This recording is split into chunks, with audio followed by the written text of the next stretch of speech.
In this Wix website builder tutorial, let's take a look at how to change the time zone of your website. So we can go to our website, select and edit it. It'll take us to the dashboard, or you can just find your way to the dashboard otherwise.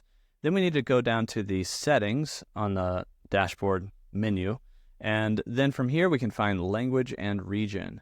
Inside of language and region at the very bottom, we're going to see time zone. And so inside of time zone, we can select our time zone setting.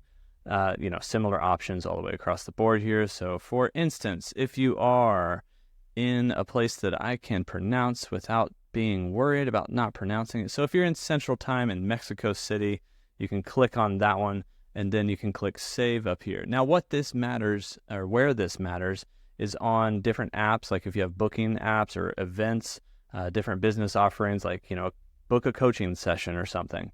This is the time zone that will be shown for those. So you want to make sure it's the time zone that is accurate for you, so that when people book something, it's at the proper time for them and for you. And so that's how you can change your time zone here on Wix.